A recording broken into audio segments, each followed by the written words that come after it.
What are we talking like? What does the cycle look like at this point? I've gone straight in at 1750. So 700 tests, 700 primo, 350 master on. Tell us about the growth. Guys are always interested to hear like what's a pro using for growth hormone. 10 IU. I've gone from sort of 6 to then 8 and then 10 IUs I'm using. Okay. And is this something, do you consider like, I need to split this up or take this at the specific time? Like, where's your mindset and philosophy in that? So for me, and I'll say this to clients, it doesn't for me make a massive difference until you get to sort of this sort of dosing. What's up, guys? Welcome back to the podcast with Dave Crosland. I'm Scott McNally, and all of our programming is brought to you by you, the people of Patreon. Thank you guys very much for your support. We're brought to you by evalbloodanalysis.com. You can get your lab work done by Dave, and if you're on cycle, you should definitely be getting your labs done. So if you're in the UK, go to evalbloodanalysis.com. We're brought to you by Strom Sports Nutrition. For those of you in the US and the UK, they've got great health stacks to help you with everything you need. And of course, truenutrition.com, use our code THINK over there, and supplementsource.ca for Canadians. Guys, great deals that change week to week. We are joined again by Big Nathan Styles, IFBB Pro. I love that we can say that now, man. It's been very well deserved that you've joined the IFBB Pro ranks, and we're excited, man. We had you on before. We talked all about like, what were you running for gear as an IFBB Pro? Unfortunately, that episode's no longer on YouTube. They didn't like that one, so they took it away from us. But we're having you back, and we're going to dive into everything.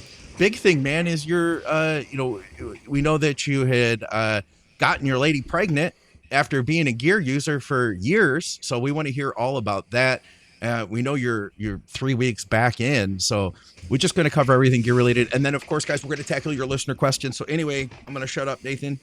Welcome back to the show, man. Thanks for being here with us. Thank you for having me, Scott. Much appreciated as always. So, Dave, where do we start this thing up, man?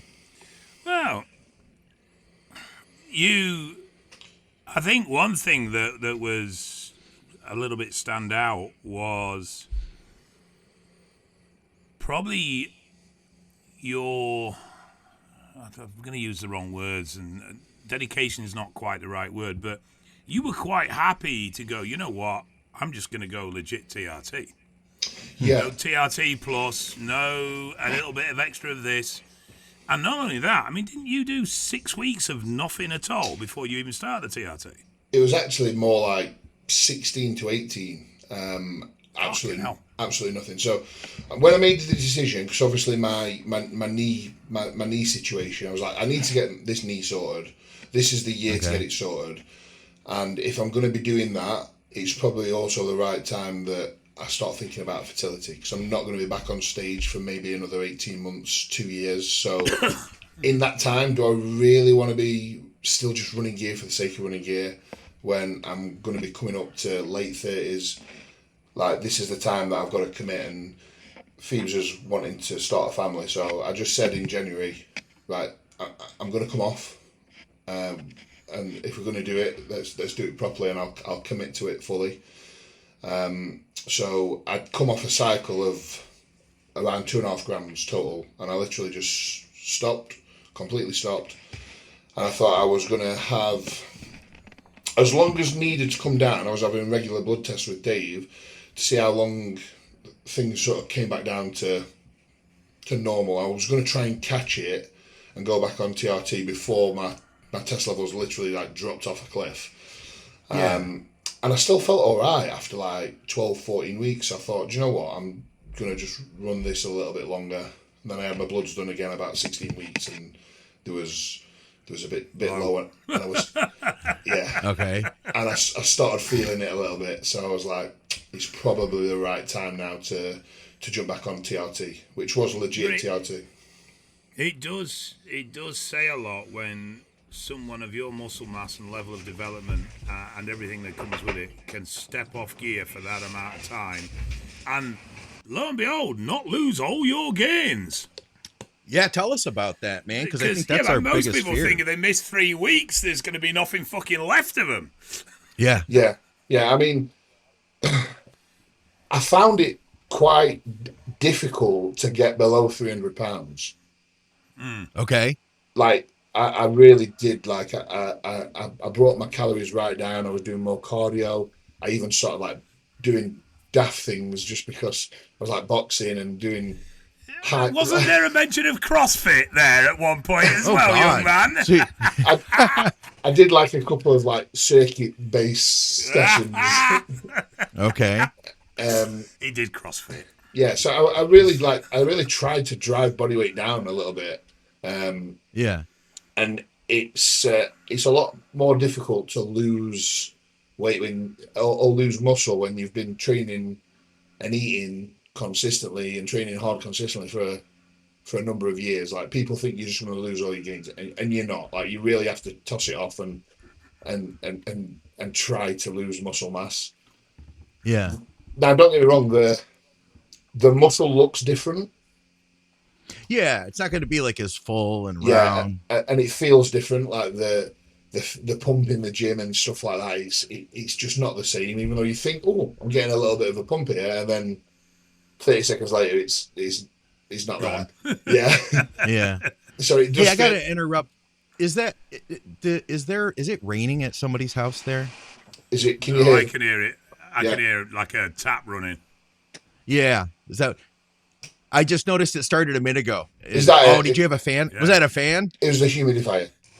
Oh, okay, yeah. Sorry, man. It was super, super loud. I know the audience members will be like, "What the hell is that?" Sorry, I thought guys. it was like rain hitting the windows or something. No. Okay. Yeah. So no, dude, it's not going to look the same. But you basically managed to hold of that. Tell us about the recovery, the fertility protocol. Like, what did you use and how long did that take? We get a lot of questions, man, about like, hey, I've been on cycle for years and trying to get my old lady pregnant. What should I do? Yeah, so I came off completely, like I said, for like 16, 20 weeks. But as soon as I came off, I started my HCG and HMG. And I started with HMG at 75 IUs every other day. And I started HCG at 1,000 IUs every other day. No Clomid, nothing else, just HCG and HMG, and I just ran that. What I did find is when I sort of started having my blood work done with Dave, my E2, my estrogen was a little bit elevated. Okay. And I started noticing that I mean, I've run testosterone quite high before. And I never really get any negative sides, and I can always run my estrogen quite high with no negative sides. I don't really get any gyno or anything like that, but I started getting like a little bit of a sensitive like left nipple, and I thought, this is a little bit different. So I did a little bit of reading, a little bit of research into it, and I changed my dosing of HCG from 1,000 every other day to just 250 IU daily. Okay. So I just did 250 IU daily of HCG.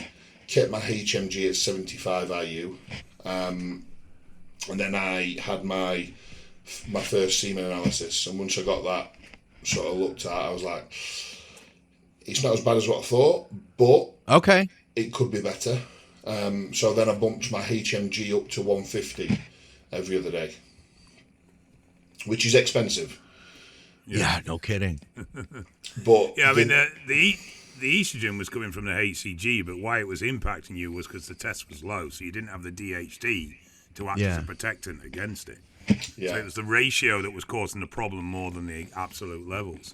Yeah. So you got on those things, HCG, HMG. How long was it before you had the sperm test done? And then from there, you were like, what, your sperm count or your motility was low or not as good as you'd like it. So that's when you made the adjustment.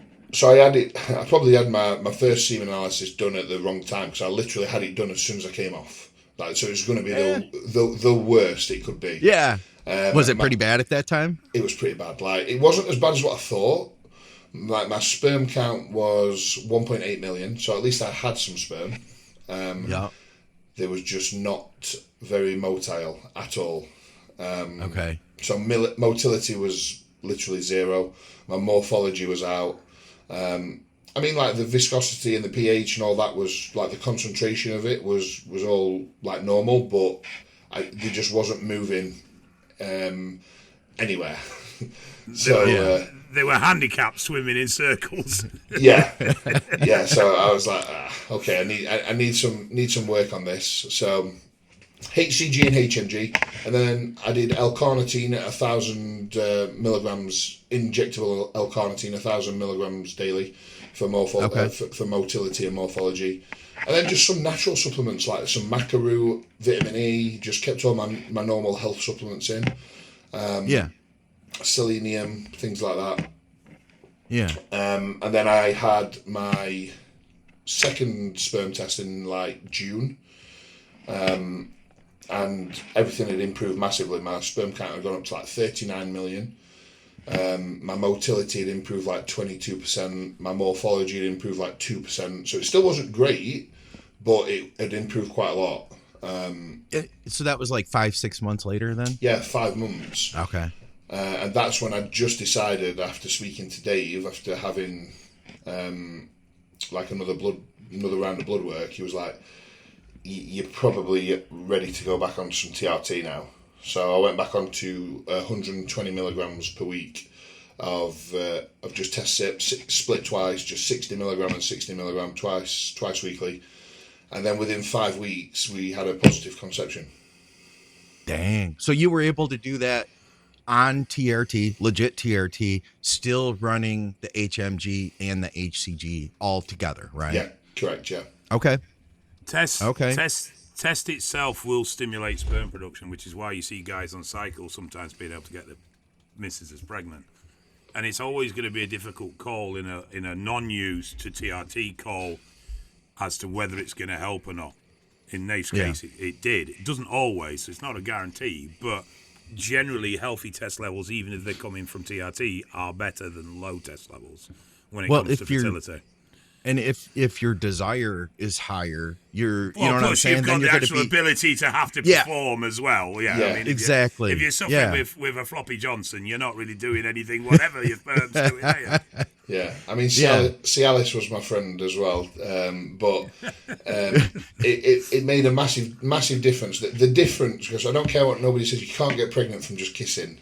Like, no, it's not what they tell you at school. Like, you do have to have sex. So if you've not got any sex drive, that's what I'm doing wrong. Yeah, it's just not going to happen. And the difference when I put that 120 milligrams back in, not only in terms of like sex drive and desire, but my mood, my recovery, like everything, my sleep, everything improved massively. So that was an absolute game changer. And then I did another. So when we got the positive conception, obviously I wanted to make sure that we was out of the woods with any potential risks with the pregnancy. So I stayed on my fertility until literally 3 weeks ago, and I got another semen analysis done just before I'd finished, because I wanted to see like where I'd got it back to in like that space of time, in like 9-10 months. My motility, and in that second one, and this was staying on HMG, HCG like I had been doing, my 120 milligrams of testosterone, my motility had gone back up to 67%. I'd actually got rapid sperm as well as intermediate and slow. My morphology had gone back up to like 4%, like into where it needed to be. So it did. Within the second and the third sperm test, like it had improved massively. So I know that's that, wild, man. Yeah, that everything that I was Did you doing think about was getting it? Would you think about any point where you're like, man, I'm going to go back on cycle? Who knows if I'll be able to do this again? Did you think about getting any stored, frozen for the future in case you guys wanted to have another baby? Well, this is the reason that I did it, because I went down that route, and they've kind of got you over a barrel a little bit, especially in the UK, because I know that I'd got a natural conception, a positive conception, so I wanted to get some stored, but even with my test results coming back as good as what they did, the private clinics will still say, we still recommend that you go down the IVF route with these frozen sperm. Okay. So it's not just like an artificial insemination, they still want you to go down the IVF treatment, which is tens of thousands of pounds in the UK. Yeah. Whereas you still get one free IVF treatment on the National Health Service in the UK as well. So you get one round free. But if I was going to freeze them, it'd cost the consultation, the freezing, and then the storage monthly. And then let's say I was storing it for 2 years, 3 years, you've got to pay that every 6 months or whatever it might have been. So I might have racked up £5,000-6,000 worth of sort of fees just to store it, to then come to it and then say, right, we've got to use these via IVF, it's £15,000. Right. When I know that I've just done what I've just done and we've had a positive natural conception. So obviously I had to sit down with Phoebe and say, look, this is where we're at. Do we risk it if I'm going to go back on, or do we go down this route and look at spending this money? And she was like, well, we've done it once, we'll do it again. So yeah, okay. She was happy. Contrary to popular belief, you can't just throw it in your own freezer. You know, that's what Dave and I were talking about that last week, right? Nath, as you've never particularly been a massive user. No. But has this experience with how well you reacted when you went on just the TRT, has that changed your thoughts around dosing at all? Yes, to a certain point. Yes, it has to a certain point. I do think that we can get away with a lot less to a certain level. Yeah, there's always going to be a point where it just has to go up. It's not. Yeah, there's always going to be a point where you kind of is only. They're saying what goes. You're only as big as your dose. Yeah. To a certain point, and when you're trying to get to a certain level, it's unless you're a genetic freak, you're going to have to go to certain levels, I think. Yeah, I just wondered because you were so responsive, like after that break, and then when it went back on, the transformation in how you felt and how you performed was dramatic. Oh God, yeah. I think from being sort of physiological to super physiological, but then to being like a competitive pro bodybuilder is a little bit different. So how do you feel now, having gone back on cycle? The last 2 weeks I was that busy with clients competing at the end of the season and travelling. Like I went to Romania, I went to Prague.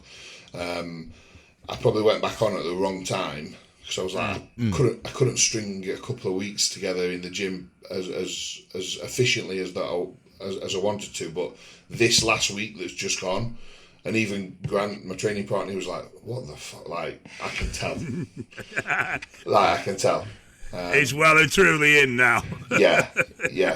And I mean, so what are we talking like? What does the cycle look like at this point? I've gone straight in at 1750. So 700 tests, 700 primo, 350 master on. I had a stockpile before the master on and primo bowling situation. Good call. So good call. Yeah, I've got plenty. So yeah, 700 tests, 700 primo. You know, you'll be getting loads of messages now asking if you can sort someone out with some primo and extra. I've got enough to last me about a year, I think. Okay. Hey, you got to plan ahead, man. Yeah, you don't need all that. Share the love. Come on. Yeah. Is that pretty common then for what a cycle would look like for you? I usually find that my sweet spot is around about 2 gram.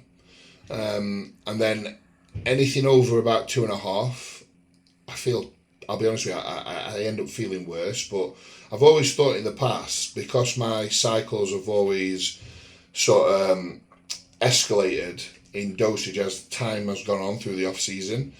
I always feel worse when I'm at 2.5 gram, and I'm like, once I get to 2.5 gram, I'm like, I feel like shit. But that's also coincided with being 16 weeks, 20 weeks deep into an off season. So food's at its highest, training performances at its highest, body weight's at its highest, toxicity's at its highest. So I'm like, is it the gear or is it just everything?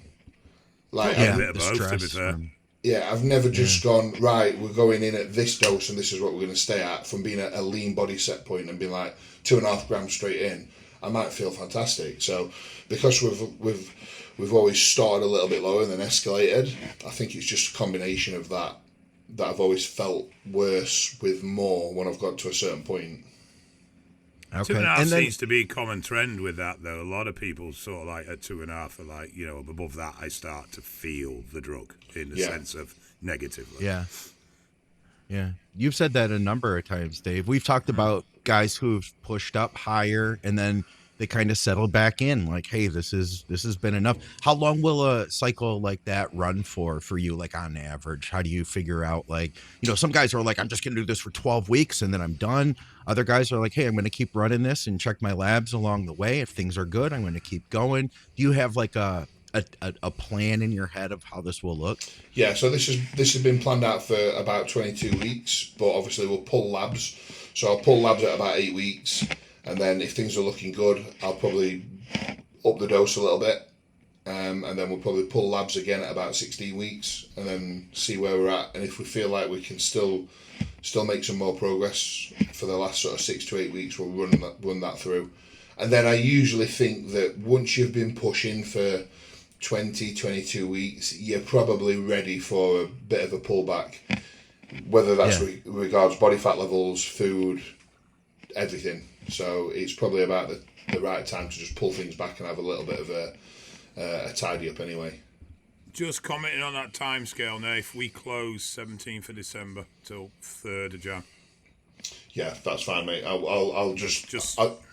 get back in January.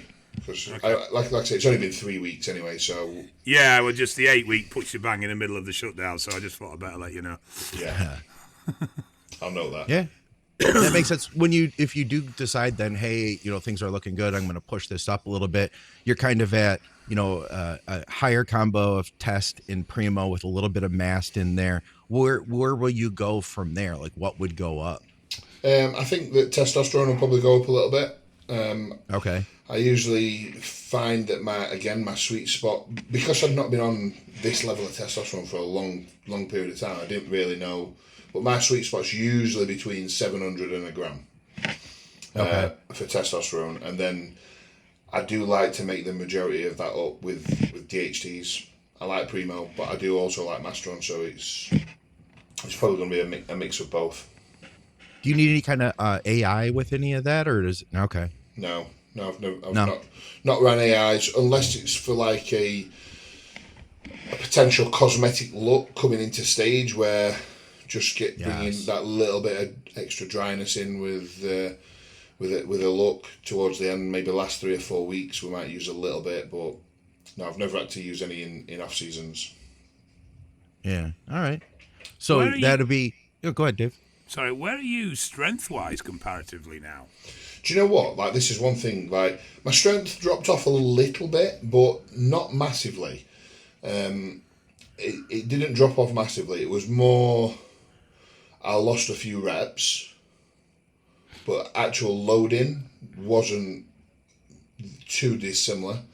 There were certain exercises where my joints were feeling it a little bit more, just under load, and I was like, oh, I'll probably scale that back a little bit, just being sensible. But the difference this last week I've noticed in terms of like my performance has increased quite dramatically this last week, but also body weight's shot up quite dramatically. Like I've gone from like 298 pounds, I was like 321 after a cheat meal over the weekend, so I've dropped that down to 318, but I'm like 20 pounds up in 3 weeks.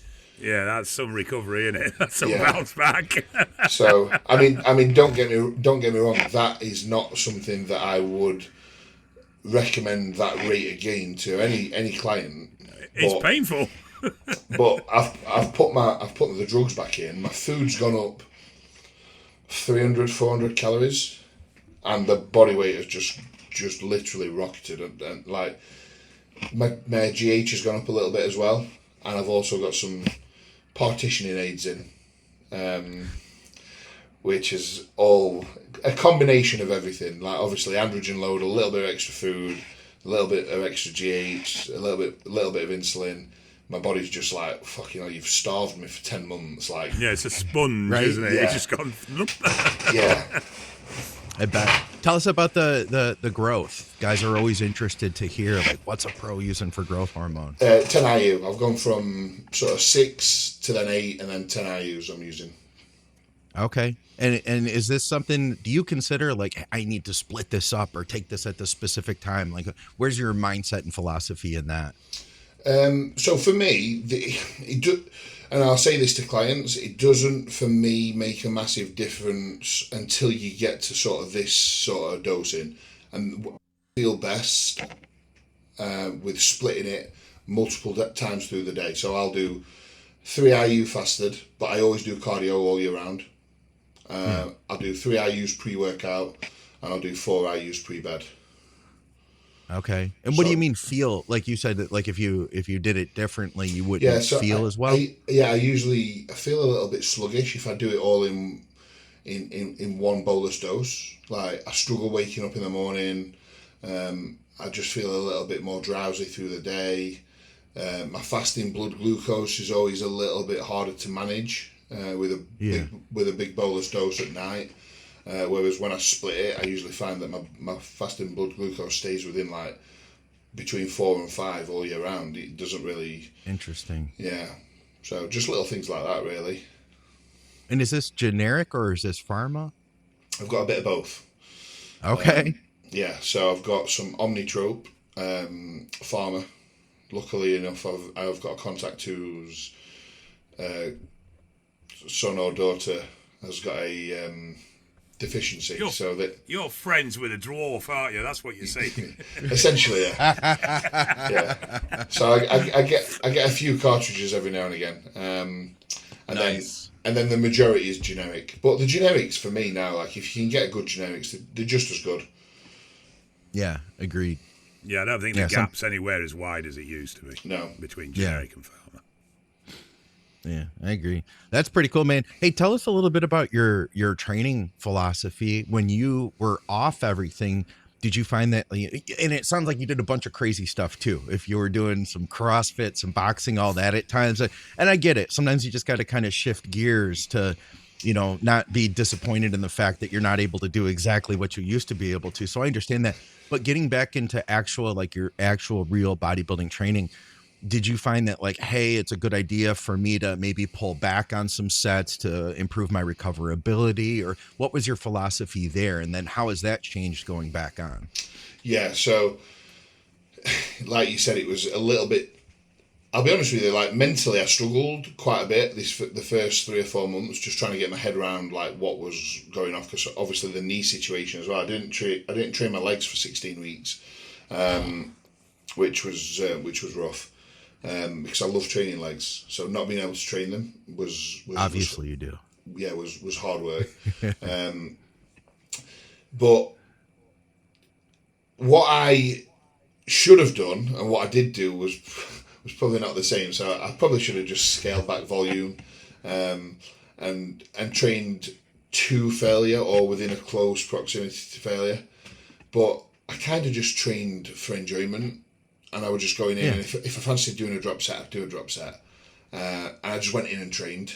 And it kind of I didn't really have a set plan as such. I just kind of went in and just trained. Just trained hard. If I felt like I was knackered, I'd take a rest. And I just used my head a little bit. But now I've gone back on, I've sort of... Or as I was getting to the point where I was going to be going back on, I started, right, I've got a plan set in place again. Let's keep volume at a baseline, like a minimum volume, and then I can build from there. So I'm back onto a structured setup now in terms of like my volume and my intensity, and I'm just building that up slowly. Okay. I don't know. I think you were saying that you thought it might not have been the best move, but I don't know. When you're in a situation where there's lots of factors of what you do being almost forcefully removed from you, doing something that you still enjoy helps hold it all together. Yeah, that was the main thing, is just training for enjoyment more than anything. Because it does help hold you together. Yeah, that was the main thing. So if I fancied doing something, I'd do it. Yeah, I feel like that about cake. That makes sense though, man. Yeah. Because I feel like we have all those expectations of what we think we should be doing in the gym. And man, if it keeps you in there and you're still having fun, I think having fun is such an important factor that maybe we don't always look at. Yeah. Being back into it now, there's all this talk about like, hey, you shouldn't train to failure ever. and other guys are like, that's all you should ever do is only train to failure. Where do you stand on that? And I'm curious because you've obviously built an incredible physique based off of the philosophies you're using. So I've tried every kind of training style and philosophy and which way you could think. So I've tried the reps in reserve, and it lasted about 6-7 weeks. Okay. I just couldn't get with that idea, huh? I just couldn't. I couldn't figure. Don't get me wrong. I'm not saying I couldn't figure out where certain reps in reserves were, but it was just it was difficult when you're in a set to think, right, I've got to stop at 2 or 3 reps in reserve. When you're actually in a set, it just takes a lot of control and a lot of discipline to stop, because you're like, I just want to keep going here until I can't do any more. But it takes you out of the focus of the set as well, because you're more focused on when I need to stop rather than what you're actually doing. Yeah, so I train as close to failure being I can't complete a rep without jerking around and getting a mechanically advantageous position in the seat, or using too much momentum or things like that. So yeah, I'll always train to failure, unless it's an exercise where I feel like safety is not a super safe movement, and then I'll probably not take it all the way to or past failure. Yeah. Okay. Yeah, that makes sense. Talking of safety, how have you been for injuries? I mean, I know the knee's a historic thing with football and everything, but how have you been for injuries? Yeah, all right. Other than, I mean, my shoulder's always been a little bit dodgy. But other than my knee, which, like I say, that's just a bit of bad luck that the cruciate reconstructions failed, because I can't even point. There wasn't actually something that happened. It's not like it wasn't an event. Yeah, it wasn't an event where I've gone over and like, oh, my knee's gone again. It kind of just progressively happened. And it was like happening over like weeks and months, and I was like, my fucking knee's giving me some right jib. So yeah, I've been all right with injuries, to be fair. Touch wood. Yeah. Still feel quite fresh. So touch wood, I can get this. That's not common for your level of development and experience, that you're this far in without carrying some crap. As most of us at that point will have been carrying some crap that we've picked up on the way. So it stands testament that your training philosophy definitely works very well for you. Yeah. You've am I wrong in this, Nate? You got a later start in actual competitive bodybuilding though, right? So yeah, training age. Yeah, okay. Training age, you're a little bit younger than your actual age, right? Yeah, I mean, I was training from 17. As soon as I left college, like or school, I got straight in the gym. But I'd say, like, properly training, like, from a sort of bodybuilding perspective, because I had about 4 years where I came away from it and went back boxing as well, from like 23 to 27. Okay. And then I first competed at 27. And that's when I would say, like, bodybuilding properly started. So about 10 years ago, just over. I'm 38 in December, so just over 10 years, I would say. So That's quite a rapid ascent, really, when you think about it that way. Yeah. Yeah. I was kind of doing that timeline before the show, and I was like, yeah, you kind of got a later start. You put together a lot in that time. And we have a lot of listeners too that are like, hey, I'm late 30s right now, and I've only been doing this for 5 years. Is there any chance for me to gain some muscle? I think you're a great example of somebody who you didn't start, you weren't like the Jay Cutlers, the, guys like that were, at teen nationals and had been doing it, competing since they were 16 kind of thing. No, I was 200 pound on stage in my first competition. Were you really? Yeah. Yeah. You're a taller guy. So how tall are you? I'm 6'3" and I'm 6'3", 6'4". Okay. I'm a taller guy. So I think I was 205 pound in my first competition. I was about 200 pound at my first British finals, and then last year when I competed at the Texas Pro, I was 294 show day. So yeah, that's a jump. 100 pound stage weight in 10 years essentially. That's pretty incredible. Yeah. How about going there? Yeah. Well, hey, listen, we'd love to have you help us answer some listener questions. We have got a bunch of people that always write us in. And guys at home, if you're watching this and you want to ask questions for the next show, then comment on this episode. Dave and I will tackle your questions on the following episode. For today, we have a ton of them that you guys had left us and a bunch of great feedback from the last show. So I'll just kind of start at the top and dive in and see what we've got here. Hey, what's going on, guys? Just a quick shout out to True Nutrition. I figured I'd bring you to the home gym here, so welcome. And I just wanted to show you my order. So nothing big deal. I've got a few pounds of the cold filtered whey iso. I'm a big fan of the cookie butter flavor. I've been on this year. This has like been my favorite, but they've got a bunch of different flavors. So if you're interested in something else, just check them out. It's a very light protein overall. It's not going to bloat your digestion down. It's not going to cause a bunch of water retention. This is the kind of protein that I suggest to people who are doing a contest prep. They've got all your basic bodybuilding supplements like creatine. They've got great intra-workout, highly branched cyclic dextrin, which is the high end. And then they've got the cheaper stuff like Carbo Load, like anybody can afford that. And of course, use our code THINK. It'll get you 10% off. They really kicked up. It used to only be 5%. Now you get 10% off if you use the code. And it throws some money our way too, so it definitely helps the podcast out a ton. Might be $1 here and there, but you know, if you guys all use the code, it definitely adds up. And you have been using the code, so thank you for that. Let's get back to the podcast, but thank you for hanging out with me here in the home gym. To start us out, somebody asks us, what do we think is the ideal ratio for test to EQ? 1-to-1? He says, I'm planning on doing EQ now that Primo is almost impossible to get. Will be my third cycle, and it'll be my first bulk cycle. He's thinking of doing 500 tests, 500 EQ, or should he change that ratio? He says he also adds that he's in his mid 40s, and he's considering other compounds too. Like maybe I'll drop in 300 NPP. But I guess to start us out, what do you think, Nate, of the ratio idea? Is there a ratio we should look at with test and EQ, and if so, what would that be? Yeah, I mean, so I've got a kind of premise that I use with my clients, because I think test and EQ for everyone can be quite individual. Experience, I've used it a couple of times myself in the past, and I had the last time I used it, I had not a great experience. Like, I felt great for about 6 to 8 weeks, and then I literally just dropped off a cliff in terms of like it crashed my estrogen hard. And that was at a 1-to-1 ratio.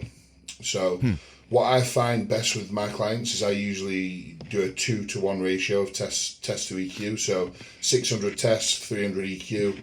I find that sort of controls estrogen nicely.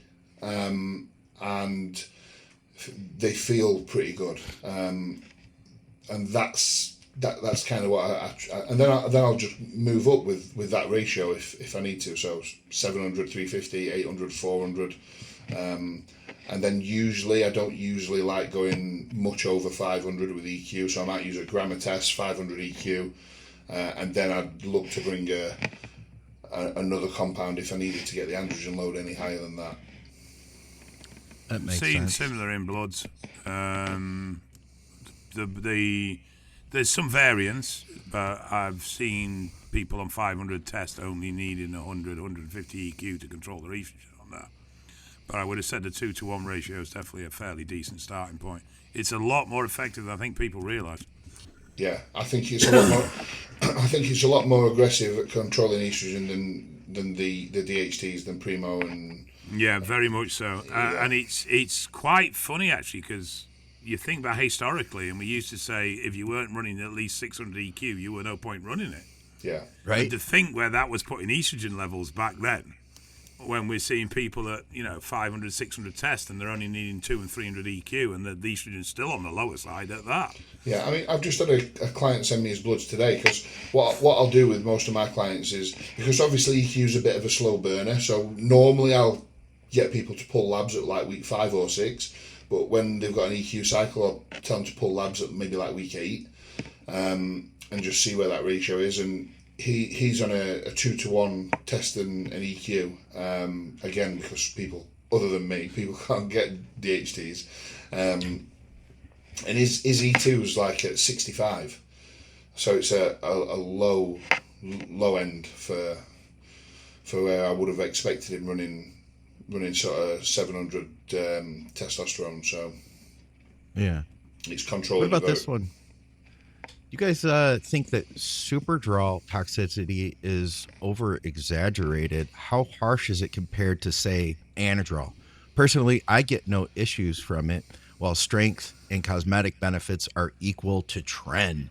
He says it's the most underrated steroid. You got any experience? What do you think of orals overall too? First of all, like as far as where is their place in off season and in a prep? And then specifically, what do you think of the Superdrol? What do I think? Well, firstly, I've used orals in both off-season and preps before. When I first started with my first coach, we'd cycle orals like every 3 weeks. We might use like Anavar for 3 weeks, then have 3 weeks off. Then we might use Turinabol for 3 weeks, have 3 weeks off. But for me, I don't think there's a massive place unless you're like bridging something. So whereas I've had a client this year who ran out of DHTs and we had to change his stack and the overall load came down, so I put in 4 weeks of Anavar just to kind of bridge that gap where I thought that was the right thing to do there. Overall, I don't really like using them in an off-season because if they have any impact on appetite or digestion, the main driver is going to be training performance, the amount of food that you can eat over a consistent amount of time. And I think if you're going to have orals in there that can affect that, I just don't think there's any place for them. Cosmetically, I think they're fantastic in a prep. And that's where I see that they have the most benefit. As for Superdrol, I've used it once myself, and I didn't get on with it too well in terms of like from a digestion standpoint. I've used Anadrol in a load, and I got on well with Anadrol, and then Anavar and Winstrol and Halo is kind of my go-to. And yes. I found that with clients as well. Like if I've ever used Superdrol, it's always left them feeling a little bit either bloated or a little bit of discomfort from a digestion standpoint. I've even gone to the point, if we're using, say, 20 milligrams of Superdrol, I've even broke it down through the day, like 5 milligrams with 4 meals, just to try and break it up a little bit. And that seemed to work a little bit more, but yeah, for me, Anavar, Winstrol and Halo are my go-tos on orals. You can't go wrong with those. I feel like a lot of guys are, and I agree with you, by the way. I think a lot of guys are kind of in that same idea of, I don't really use a lot of orals with people in the off season. It just, I feel like we can do mostly everything we need to without messing up digestion. I've got one guy, so I'll tell you, I have 2 guys that I have done that with currently. One guy, he was like 16 weeks, 12, 16 weeks into a cycle. We're going to run it anyway for like another 4 weeks. And we are like, hey, let's throw in, he's got a little Anavar. Let's throw 25 Anavar in to kind of like boost things up, give us a final push. And it really did help him tremendously. Like it was great. It was like it boosted morale, boosted strength, got the scale moving again, kept his strength moving. And then I've got another guy, we just added in some T-ball. And now he's like a week in and he's like, man, I drink a shake and 2 hours later, I feel like it's still sitting in my stomach. And, you know, he's feeling bloated, appetite's going down. So, yeah it's kind of hit or miss, isn't it? Yeah, I agree. You got anything you want to add on that one, Dave? Not really. I mean, they can be useful I think they come more into play in a strength scenario rather than maybe so much in a bodybuilding scenario. You know, they can be useful for breaking strength plateaus and things like that. Yeah. I mean, oxys seem to have this reputation for toxicity, which is very unfounded, whereas Halo, yeah, it is quite toxic, to be fair. It is pretty harsh. But at the end of the day, I mean, I've run Superdrol, I've run Halo, I've run Superdrol at 60 milligram a day, didn't have any issues with it. Run Halo at 60 milligrams a day, didn't have any issues with it. You also ran Tren at a gram? Right. But then I used to run Oxy at 100 and Anavar at 100 together. So, yeah. But no, I mean, appetite is definitely a big concern. And like you say, you're not growing if you're not eating. That can be useful in a cut because obviously it can help with dealing with hunger and stuff like that, but I wouldn't put them in solely for that purpose. They need respecting. It's as simple as that. But I think that's the case across all these drugs. They need respecting. I don't like running orals for longer than 4 to 6 weeks in any scenario if I can avoid it. I'd rather keep it less than that. And I tend to use them at the back end of things. So if we do have problems, we're not destroying everything we've done because we just drop it out and we're finished with it. But yeah, there's no point. I mean, some people can tolerate them well, and so there is, they do run on a slightly different axis, so there is some benefit to using them. But if they're going to in any way impact your appetite, it's a completely pointless process because if you can't eat, you can't grow. It doesn't matter how much gear you run, how much training you do. If you haven't got the nutrition for the building blocks of muscle, it ain't going to fucking happen. So I think a lot of people go through this, I've got to have this, I've got to have that, and I've got to have that list when they come to looking at cycles. And it's like, no, you pick what works for you and pick what suits the environment and the circumstances that you're working within. And if you don't get on with orals, don't use them. Simple as. It's not going to be the end of the world. Yeah. In fact, it's going to be detrimental to try and force them into the box. Yeah. We get, every time we comment anything, if we're like, 150 milligrams of test is a good TRT dose. Somebody's going to be like, no, they comment and they'll be like, no, I need 300 just to keep me in range. There's always somebody like who is an outlier that's going to comment, right? We were talking about high Deca cycles. And we've got a guy here. This is Papa Shady 88. He says, what do you guys think of this? 125 tests with 1 gram of Deca, 79 days in, no side effects whatsoever. He's got that super high Deca cycle with a little tiny bit of test in there. I don't agree with the Deca only cycles. I do think you need a bit of test, and I think you need a bit of DHT going on from the test. But yeah I mean, it's one of them, innit? Some people like oranges, some people like fucking apples, and it's the same with drugs. There's if you look at Deca as a compound from a point of view of its anabolic action in muscle mass, it's a very good drug.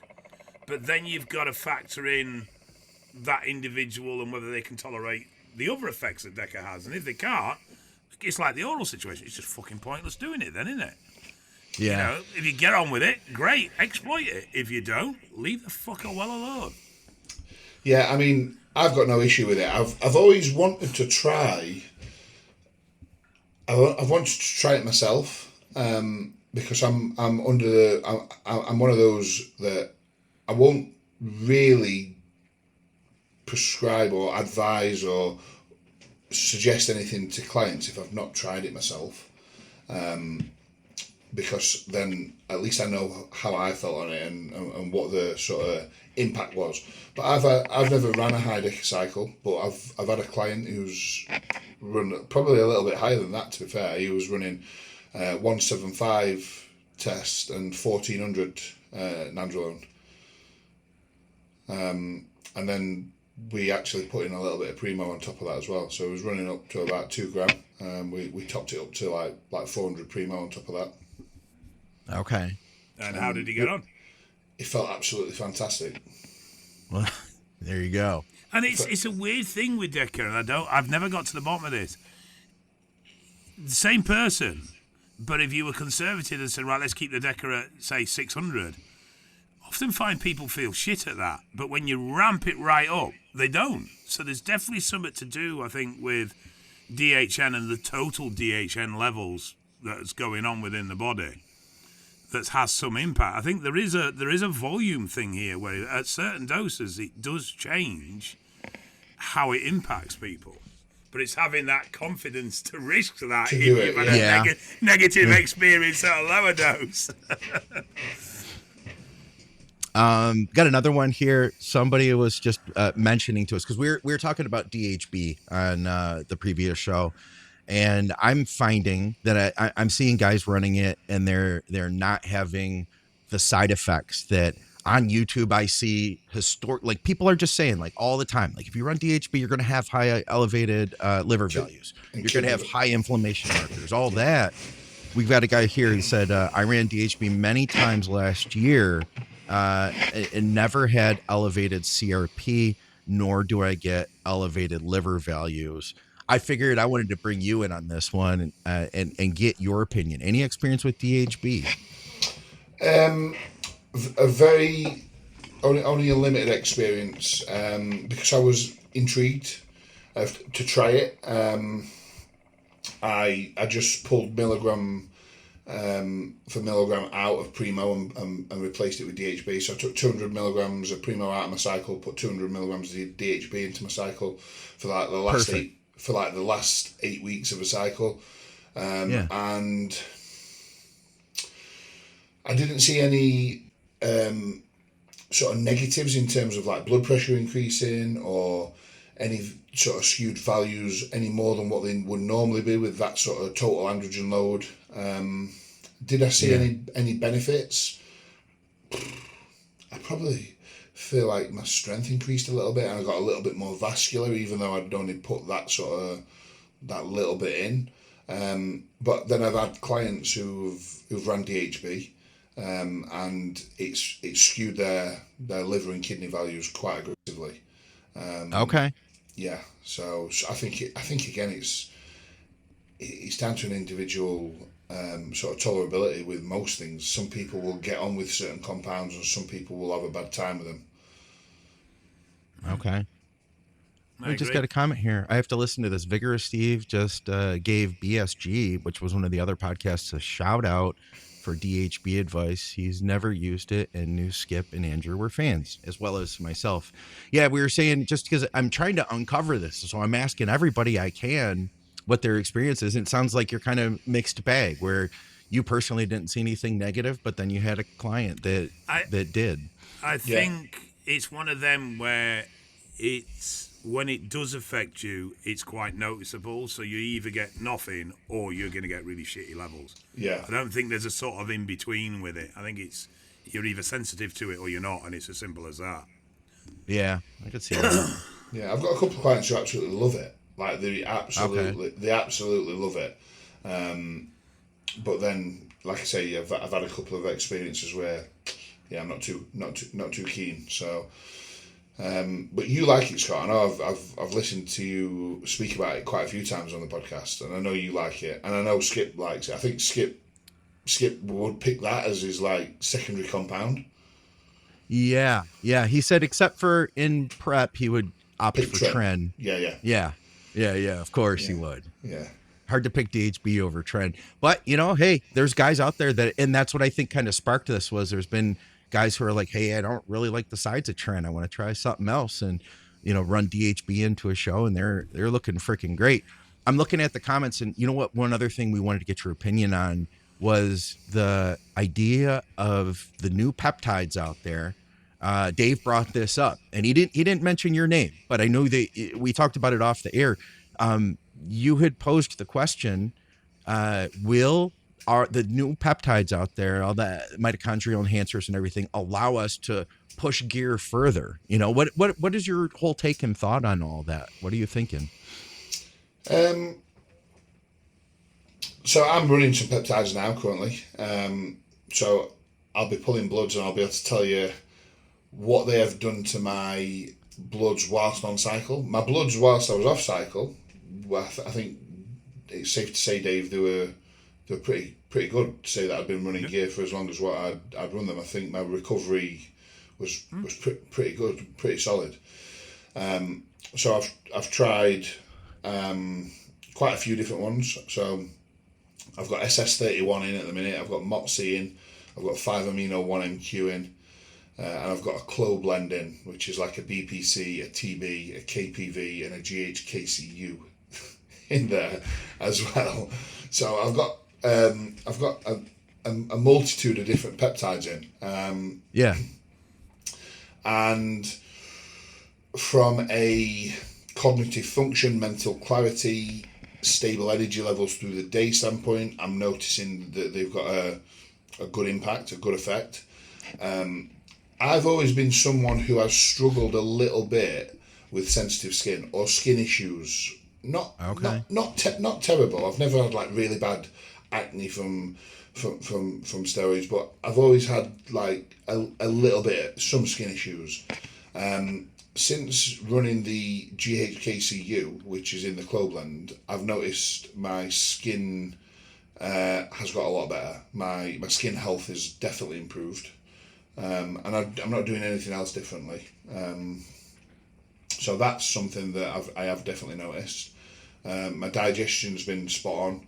I even tried when I was coming down. I did actually try retatrutide as well.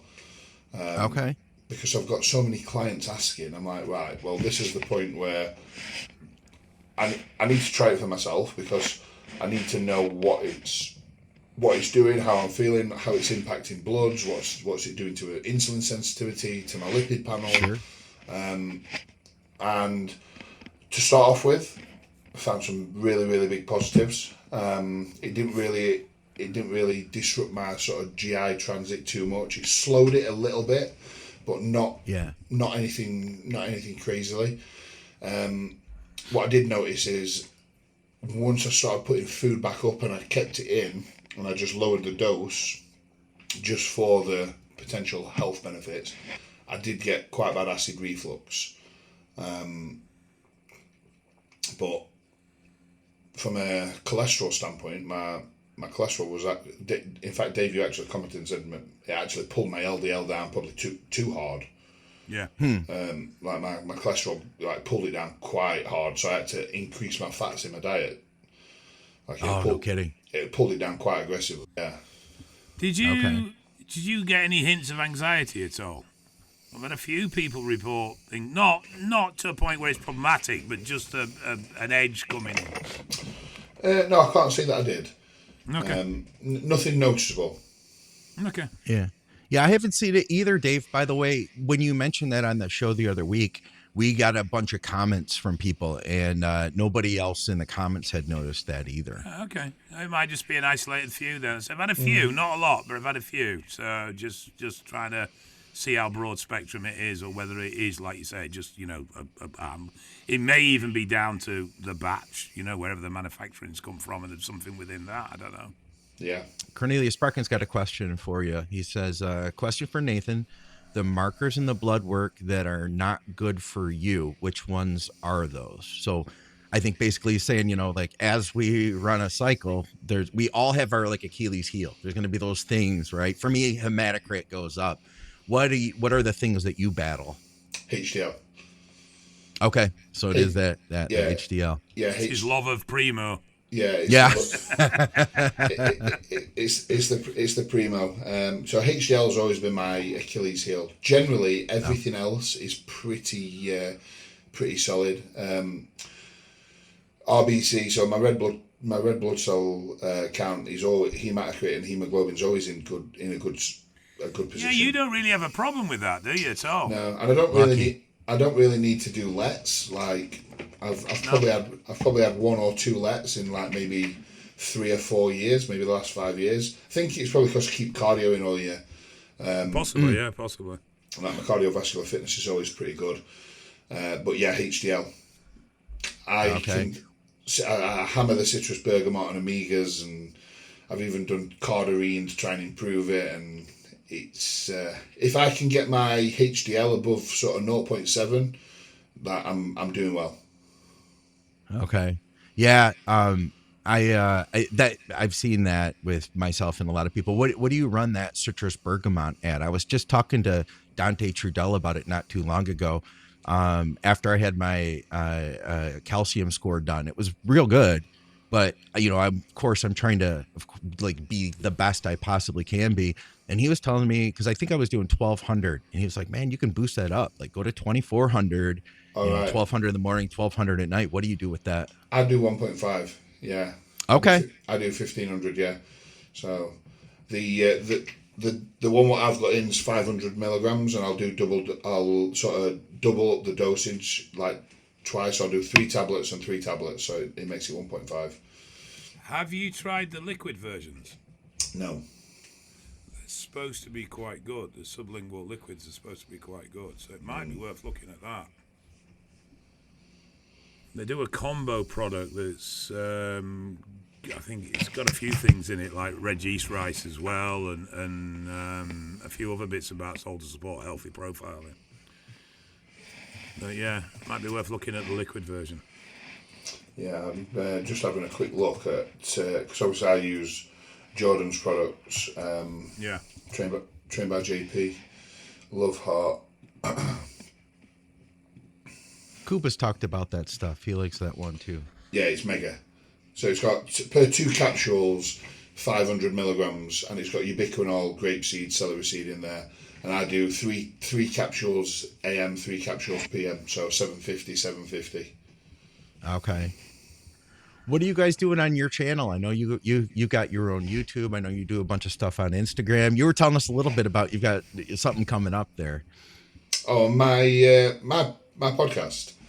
Yeah. Well, it's not my podcast. It's me, my training partner, and one of my best friends. We're all bodybuilders, and it's called the Big Dog Cast.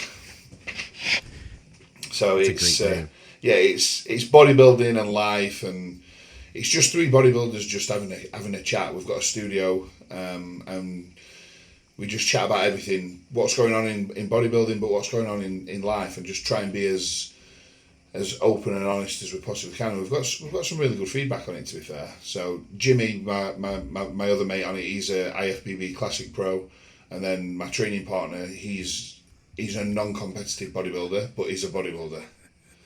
He tries to say he's not a bodybuilder, but he's like the most. He preps for fun, Scott. He'll do a full comp prep for fun. Yeah, my man, that's cool. And says he's not a bodybuilder. Yeah. And gets leaner than people, he gets shredded. He gets shredded. Really? Like, leaner than 90% of people who stand on stage. And he just doesn't want to do that next step of getting on stage, huh? No, he's even done a posing routine with Phoebe. Like, Phoebe's a posing coach. He's even gone through a routine. Yeah. Wow. So one of his goals is next year to get him on stage. Well, no, to try and even get him to do a guest posing. No kidding. Yeah, we'll have to kidnap him and then just forcefully tan him and throw him on stage. Well, we want to do an independent show, so the Big Dog Classic, not affiliated to any federation, and just for a little bit of fun, maybe like to raise some money for like charity or anything like that, and we'd like him to try and get involved in that if we could, but. That would be cool, man. Yeah. That's cool. You guys can do that in the UK. We don't do anything like that in the US. But like, you guys want to have a show? You're like, yeah, we're gonna just put this show together, and people actually compete in it. I love that idea. Where can people find that? By the way, I know somebody just did, because we had somebody in the live stream that was like, I subscribed to the podcast. How do they find that? Yeah, so it's on YouTube, the Big Dog Cast. It's on Spotify as well, the Big Dog Cast. So yeah, we're just trying to put one episode out a week now, because obviously we was going to a studio to do it. Obviously we have to pay studio rent, and we've got a videographer, so it's not just like we're doing it on Zoom or anything like that, or Riverside. We're actually paying for a studio, but it's now we've got to the point where we're doing it once a week. We're bringing some merchandise out as well, so people have got the ability to buy t-shirts and things like that now. So yeah, it's going well. And we're just trying to just be as involved with it. We seem to have built like a bit of a community, which is great. We've got some, which you'll find now, Scott. You've been doing this years. You'll have got your trusty listeners who come back week after week and get involved, and that's. It's pretty cool, right? Yeah, it's cool to see. Like, and what is really nice to see as well is we've had people comment saying like, you've really helped me through a dark time in my life, and I've got back into training, and I've done this, and I've been listening to you, and I've got back in, and I've lost 20 kilos, and you've changed my life. And I mean that's mega. That stuff like that is really cool to see. So as long as we can keep helping people and putting out some sort of useful information, then I'm happy doing it. Why don't we get comments like that, Scott? We just get you're wrong and you're useless and you're crap and there's a dog People story love in Dave. the background. People love Dave. Dave has a hard time accepting love from people. He doesn't know. He's not used to that. He's not used to people being nice to him. That's because you abuse me all the time. We're going to get Dave on, actually. We're going to get Dave on. You should. What, me and Grant together. Yeah. You know, Dave, speaking of which, they do this in a studio audience, very professional. I think I have a nice studio here. I don't see there's any reason why you can't just maybe every other week you come out, we shoot the show together here. There may be a slight legal problem with that, Scott. I'm barred from America. We got to get that paperwork filled out. We'll get you over here. You'll be sitting next to me. We'll do it all right here. Be real professional. I'm not allowed in the country. Let's go. You guys are doing something. What did you tell us before the show? You've got like you're doing like a bake-off thing coming up. It might be a secret. No, it's not a secret. This won't come out. Yeah, it might not come out until then. So if anybody's watched the Great British Bake Off in the UK, which the Americans seem to love. We do. My wife loves that show. She's watched all of it. So we're doing a Bodybuilders Bake Off where one of our first guests, who's a coach in the UK, who went down really well. We're having him back on as a guest, and we're going to do basically my food sponsor who does my food prep. He's got a kitchen, a unit. And we've said, do you think you could do this for us? Like, we want to put like a bit of a Christmas special together where we do like a bake-off. And he was like, yeah, no problem. So us four are going to be going against each other. And he set out the whatever it is that we're going to bake. And we've got a list of instructions and utensils and ingredients. And we've got to put together something and then it's going to get judged. So that should be a good laugh. That'd be cool, man. Yeah, that'll be cool. So that's going to get big videos for YouTube. We should be doing that, Dave. You should be like trying to cook things on the podcast. Why don't we do that? You were supposed to get your competitive eater on that was going to try and eat my day's food in one sitting. Oh, yeah, we didn't follow through with that. We have a listener who's a competitive eater. And the goal is, we should still make that happen. We're going to have him come on, and we're going to do a normal podcast. Is he a pro? Is he a pro as well? Yeah. Yeah. Well, he eats all of Dave's entire day of his food when he was at his biggest. Yeah, I met him actually at MI40 when I competed in the States. He's a good guy. He did a few things while I was there. I think he did a full. Do you remember one of the big jugs? Yeah. He can drink that down in one go. Oh, no kidding. Yeah, it was crazy. Yeah, that's crazy, man. Well, listen, we appreciate you taking the time to join us. This is freaking cool. And I'm going to encourage everybody to go over. I'll put the link for your show in the description. So anybody who wants to go over and subscribe to that. And Dave, is there anything else we should mention or anything like that? Anything you're thinking of, man, that we didn't talk about? No, I think we covered it all. It's been good to see you, Nath. Good to see you looking well as well. Cheers, mate. Cheers.